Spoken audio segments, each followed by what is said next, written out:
I walked into my birthday dinner believing I was still a father. I walked out realizing I was already a liability. The candles were lit. The room smelled like chocolate and expensive wine. My daughter smiled at me from across the table, her hands folded politely, her eyes steady. Anyone watching would have seen a perfect scene, a successful couple hosting an aging parent, one more birthday quietly passing. But something in her smile felt rehearsed, not cold, controlled. And I remember thinking, you're imagining things. She's just tired. I was wrong, because that cake sitting between us wasn't a celebration. It was a test. And if I'd taken one bite, I wouldn't be telling you this story. Before I go any further, let me say this: if you've lived long enough to believe family always means safety, you may want to listen closely. And if stories like this matter to you, stories about truth arriving late but still arriving, I'd appreciate you subscribing. These lessons don't come from books, they come from scars. I've always lived quietly, the kind of quiet that makes people underestimate you. I liked it that way. A small house, an old car, the same routines year after year. I believe consistency was a form of honesty. Show up the same way long enough and people know who you are. My daughter once knew that man. Or maybe she only knew the version of me she needed back then. That night, as I lowered myself into the dining chair, I felt the room watching me. Not lovingly. Measuring. I noticed it, but I brushed it aside. I told myself I was being dramatic. I told myself age makes you suspicious. I told myself a lot of things I shouldn't have. The table was glass, completely transparent. I could see my shoes through it, scuffed at the toes. I remember thinking how strange it was sitting at a table where nothing was meant to be hidden, while everything important already was. They talked about renovations, about money being tight, about how exhausting adulthood had become. I nodded along, the way fathers do when they think listening is enough. But there were gaps in the conversation, pauses that lasted a beat too long, glances exchanged when they thought I wasn't looking. I should have paid attention then. Instead, I smiled. I thanked them for dinner. I told myself this was just what growing older felt like, being slightly out of place in rooms you used to belong in. When the cake arrived, my daughter leaned forward. Her voice softened. "Make a wish, Dad." I looked at the candles flickering, their reflections doubling in the glass walls around us. And for a moment, something passed through me. A hesitation I couldn't explain. Not fear. Not yet. Just a sense that this moment mattered more than it should. I wish I could tell you I stood up then, that I walked away, that I trusted my instincts. I didn't. I lifted my fork, and that's when everything shifted. Not with a sound, not with a scream. Just a quiet click in my mind, like a lock finally turning. I noticed how closely they were watching, how my daughter's hands clenched together, how her husband didn't look at me at all, only at the plate. I thought, no, that's impossible. Then I thought, no, it isn't. What happened next didn't unfold all at once. It revealed itself in pieces, in whispers I wasn't meant to hear, in movements that didn't match the concern on their faces, in a truth so heavy it rewrote every memory that came before it. Here's where things got dark. Because the moment I understood what they were willing to do, I also understood something else. If I played this wrong, I wouldn't get another chance. So I did the only thing that would keep me alive long enough to see the truth. I let them believe I was already dead. Trust doesn't disappear all at once. It erodes quietly, so slowly you mistake the loss for normal aging. Looking back, I didn't trust my daughter because she earned it as an adult. I trusted her because she'd earned it as a child, and I never updated the math. Claire was born into uncertainty. Her mother and I were young, tired, and always one bill behind. But she grew up surrounded by effort, not comfort effort. She watched me work late, come home with grease under my nails, and still kneel on the floor to help her with homework. When money was short, we told jokes about it. When things broke, we fixed them together. I believe those years wired something permanent into her: loyalty, gratitude, perspective. I thought, no, I knew. That kind of childhood made people stronger, not cruel. After her mother died, that belief hardened into something close to certainty. Grief has a way of binding people together, or so I thought. Claire clung to me in those months, like I was the last solid thing left in her world. She slept in my bed some nights, even though she was nearly grown.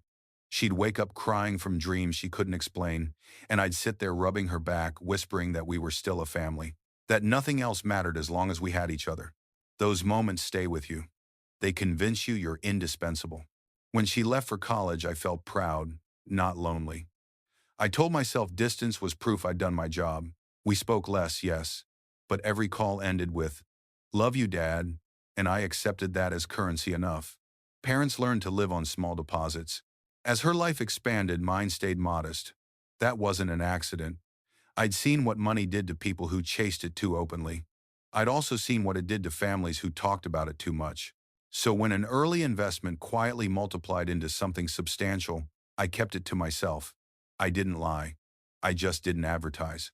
I wanted Claire to build a life, not orbit mine. She married a man who spoke fluently about success. Damien was polished, efficient, always networking, even at dinner. He shook hands like it was a transaction. I never disliked him outright. I just felt invisible around him, like an outdated appliance he couldn't wait to replace. Still, I told myself it wasn't my place to judge. Love looks different when it isn't yours. And I trusted my daughter to choose wisely. I trusted her when she stopped asking about my health in detail. Trusted her when she forgot birthdays but sent gift cards instead. Trusted her when she joked about my tiny little house as if it were a charming inconvenience. Trusted her when she spoke about planning for the future without once asking what I wanted that future to look like. Trust in my mind meant not interfering.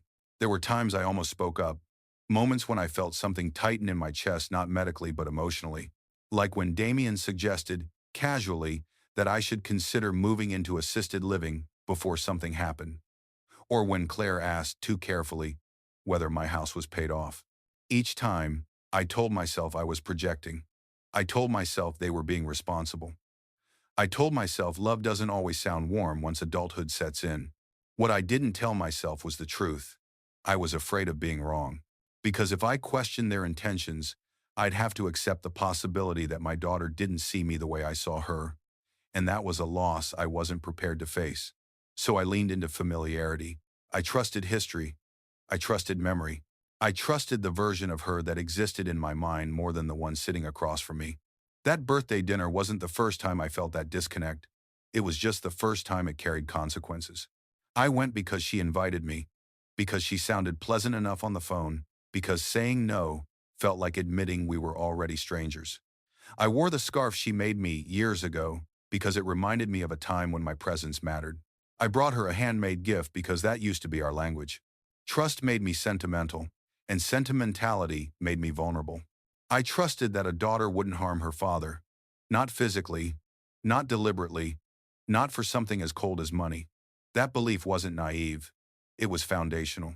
It was the bedrock of how I understood family. Which is why, when the warning signs finally appeared, my first instinct wasn't fear. It was denial. Because admitting the truth would mean admitting that the person I protected, sacrificed for, and defended even when she was wrong, had crossed a line I couldn't follow. And once that line is crossed, trust doesn't bend. It breaks. Stop. Waiting for. Continue. Download as audio dash. Continue. Part 3 Warning Signs. Red flags I ignored. The warning signs didn't arrive like alarms. They arrived like inconveniences.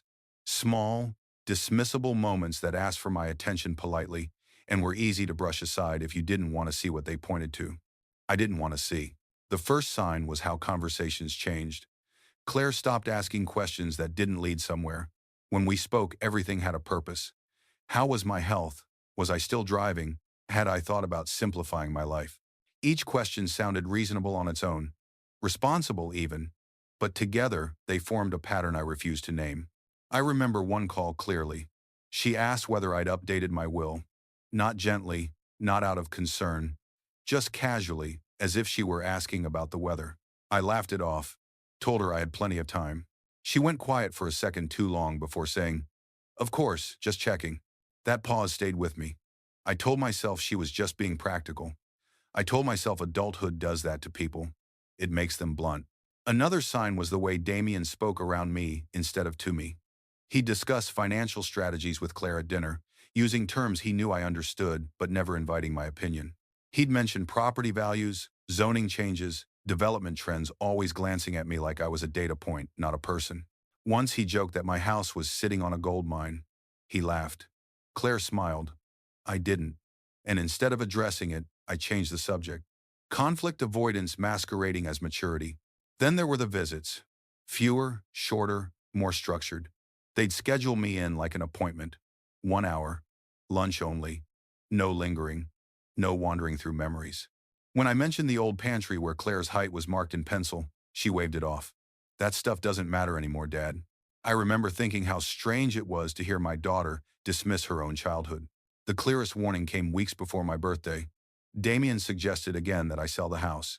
He framed it as concern, safety, convenience. But when I asked where I'd go, he already had answers. Assisted living brochures, condo listings, all prepared, all unsolicited. Claire sat beside him, nodding. I should have asked myself why they were so invested in my relocation. Why the urgency?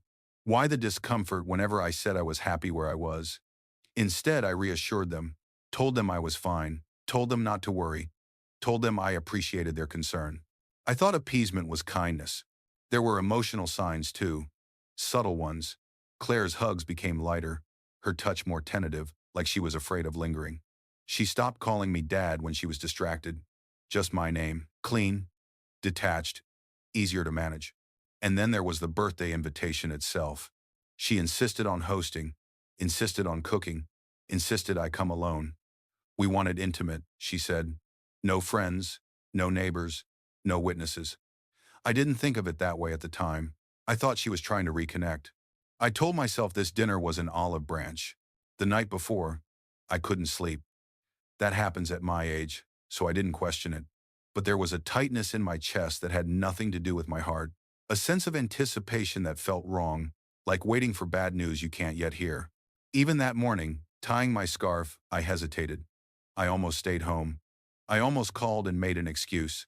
But something stronger than instinct pulled me forward. Hope. Hope is dangerous when it's misplaced. Every sign was there. The rehearsed concern, the financial curiosity, the emotional distance, the subtle shift from affection to assessment. I ignored them all because acknowledging them would have required me to redefine my role not as a father, but as an obstacle. And I wasn't ready for that truth. So I walked into that birthday dinner with my eyes open but unfocused, seeing everything, understanding nothing, until the moment I did. And once you see it, you can't unsee it. Because here's the thing about warning signs, they don't exist to scare you. They exist to give you one last chance to change course. Once I sit with it honestly, I realize the manipulation didn't begin that night. That dinner was only the moment it became obvious. What came before was conditioning, slow, deliberate, and wrapped in concern so convincing I mistook it for love. After the house conversation started, Claire's tone shifted. She stopped arguing when I disagreed. Instead, she adjusted. She softened. She praised my independence while quietly undermining it. "You're doing great for your age," she'd say, smiling just enough to sound supportive. "For your age." A phrase that shrinks a man without ever raising its voice. Damien played his part differently. He applied pressure through practicality, numbers, charts, hypotheticals. He spoke as if decisions had already been made and I was simply catching up. When I pushed back, he didn't argue. He'd sigh, shake his head, look at Claire with that shared glance that said, "We've talked about this." I remember thinking how strange it felt to be discussed while sitting right there. They began offering help I hadn't asked for. Ride arrangements, doctor recommendations, financial reviews. It all sounded generous until I noticed how each offer removed a small piece of my autonomy. I declined most of it politely. Each refusal was met with a thin smile and a quick recovery. No confrontation, just quiet recalibration. That's how you know it's manipulation. When resistance doesn't end the conversation, it refines the approach. The birthday dinner was framed as a peace offering, a reset. Claire told me she wanted something simple and meaningful. She said she'd cooked herself, that she wanted to show me how much she appreciated everything I'd done.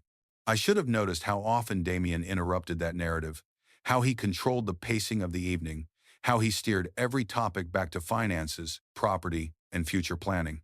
Even the jokes had edges, little reminders of how fragile I was supposed to be. Halfway through the meal, he commented on my hands shaking. They weren't, not until he said it. "Are you sure you're okay living alone?" he asked, loudly enough to sound concerned, softly enough to feel invasive. Claire didn't contradict him. She watched me instead. Studied my reaction. That was new. Then came the humiliation, subtle but precise. The gift card. The comment about its usefulness. The implication that my presence was a burden. My frugality and inconvenience. They weren't angry with me. They were disappointed. That's a harder thing to endure. Disappointment implies expectation, and their expectations no longer included my survival. The escalation peaked in moments, not minutes. The dizziness, real or manufactured, I'll never fully know. The sudden urgency, the suggestion that I sit, that I rest, that I let them take care of things. I watched Claire carefully then. Her eyes didn't widen with fear. They narrowed with calculation. She wasn't asking if I was okay. She was asking if I was ready. When I excused myself, I could feel them watching my back, waiting. I hadn't collapsed yet, and that made them nervous. Control is fragile when it relies on timing. What I overheard in that kitchen didn't surprise me as much as it should have. The escalation had already prepared me for it. The talk of payout, the urgency, the absence of hesitation, it all fit too neatly into the shape they'd been carving for months. By then, the manipulation was complete. They believed they'd reduced me to a role, problem to be solved, asset to be liquidated, and they believed I'd accepted it. That was their mistake. Because manipulation depends on one thing above all else: ignorance. The moment the target understands what's happening, the entire structure becomes unstable, fragile, dangerous. Standing there, listening, I didn't feel panic. I felt clarity, a cold, precise awareness that whatever came next would determine whether I lived or disappeared quietly into paperwork and plausible deniability. They thought the escalation was ending. In reality, it had just reached the point where I stopped being passive. And once that happens, the balance shifts. The truth doesn't always arrive with drama. Sometimes it settles in your chest like a weight you don't remember lifting but suddenly can't put down. Standing in that hallway, listening to my daughter discuss my death like a scheduling problem, I didn't feel shock. Shock implies disbelief. What I felt was recognition, as if all the scattered pieces I'd ignored finally snapped into place, forming a picture I could no longer refuse to see. I remember thinking, so, this is what it's been leading to. Not confusion, not desperation, intention. Claire's voice was steady, too steady. There was no tremor, no hesitation, no second guessing. She wasn't being dragged into something. She was participating, asking questions, clarifying timelines, making sure details were handled correctly. That was the moment the last excuse died. I'd spent months explaining away her distance, her tone, her fixation on my house. In seconds, all of it transformed from coincidence into strategy. I understood then that this wasn't about money alone. Money was just the reward. Control was the objective. I stepped back silently, every movement deliberate. My heart was beating fast, but not wildly. Fear had sharpened into focus. I wasn't reacting anymore, I was assessing. Every sound, every footstep, every breath mattered. In the bathroom, I locked the door and finally let myself breathe. I stared at my reflection and barely recognized the man looking back. He looked older than he had an hour earlier. Not weaker, older. As if a layer of innocence had been peeled away, exposing something harder underneath. "My daughter wants me dead," I whispered. Saying it out loud didn't break me. It grounded me. Lies lose power when they're named. I thought about confronting them right then, bursting back into that kitchen, shouting, demanding explanations. But confrontation would have been emotional, messy, predictable. And I realized something important in that moment. Emotion was exactly what they were counting on. They needed chaos. They needed panic. They needed me to react like a frightened old man. So I chose something else. I chose patience.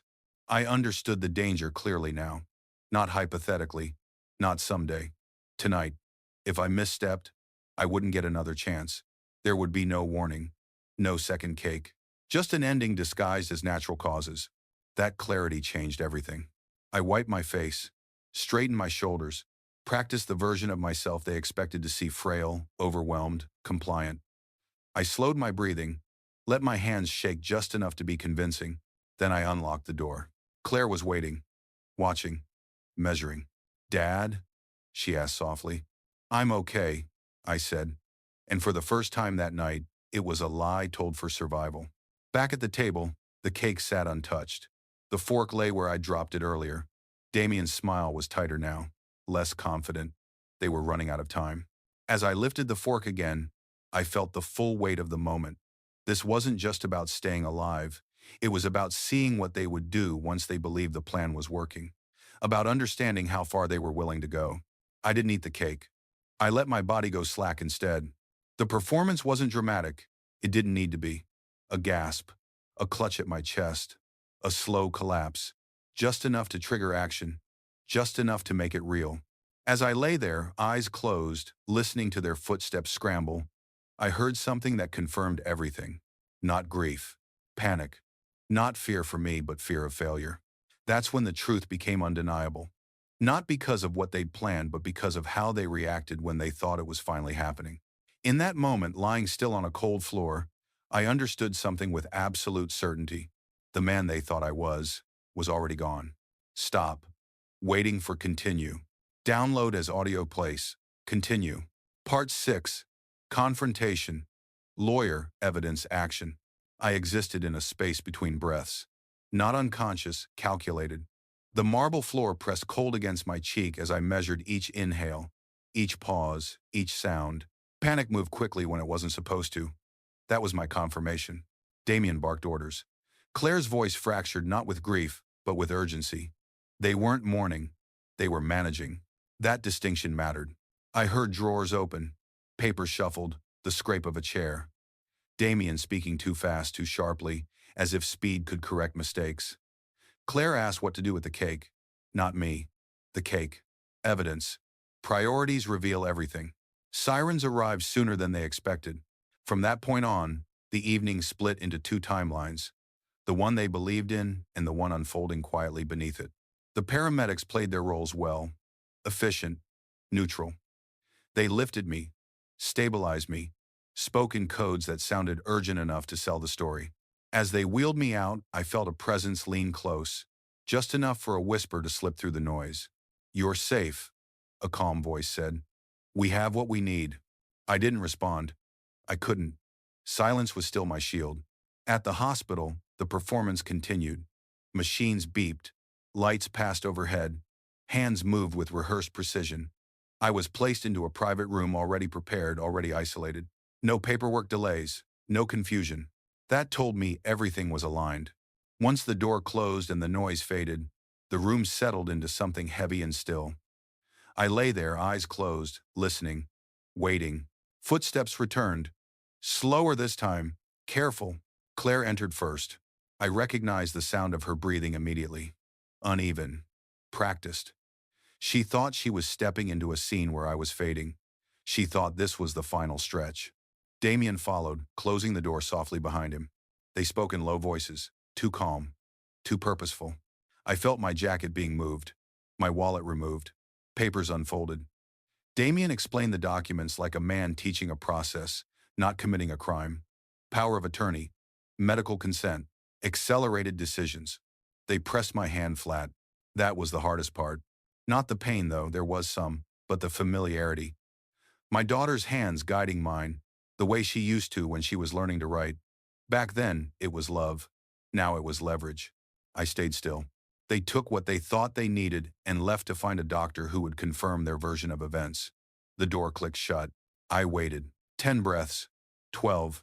Enough time for certainty. Then I opened my eyes. The ceiling hadn't changed. I had. I reached for the call button and pressed it in a sequence I'd memorized years earlier, long before I ever imagined needing it. The door opened almost immediately. The man who entered wasn't surprised to see me awake. "Everything was recorded," he said quietly. "Audio, video, chain of custody is clean." I nodded once. It was time. Over the next hour, the pieces moved quickly. A lawyer I trusted, one I'd kept deliberately separate from my family, arrived without announcement. Documents were secured, signatures invalidated, temporary orders issued. My assets were frozen not to protect them from outsiders, but from the people who believed they were next in line. When Claire and Damien returned, they expected silence. Instead, they found me sitting upright. Claire froze. Damien stopped mid-step. Their faces drained of color as reality recalibrated around them. There was no shouting, no accusations, just the sound of truth settling into the room like weight. A detective stepped forward. Introductions were brief. Charges were explained calmly, clinically: attempted murder, fraud, coercion. Damien tried to speak. Words failed him. Claire reached for me. I didn't move. The confrontation wasn't loud. It didn't need to be. It was definitive, the kind that leaves no room for reinterpretation. As officers escorted them out, Claire looked back once. Her eyes searched mine not for forgiveness, but for intervention. I gave her neither, because confrontation isn't about revenge. It's about ending the danger. After they were gone, the room felt too large. Not empty, exposed. Like a house after furniture has been moved out, where every sound echoes longer than it should. I sat there listening to the machine's hum, to footsteps in the hallway that no longer belonged to my life, and for the first time that night, I let myself feel what I'd been postponing. Grief arrived quietly. Not the sharp kind, the slow kind that settles behind your eyes and stays there. I wasn't grieving the attempt on my life. I was grieving the daughter I thought I still had. The version of her I'd protected in my mind long after she'd stopped being real. People assume justice feels satisfying. It doesn't. It feels final. Over the next few days, I remained in the hospital not because I needed to, but because the doctors insisted on observation. They spoke gently, respectfully, as if I were fragile. I wasn't.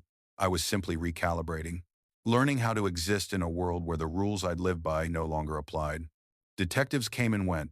Lawyers asked questions. Forms were signed. Each interaction was efficient, controlled, but between those moments, when the room fell quiet again, memories crept in uninvited.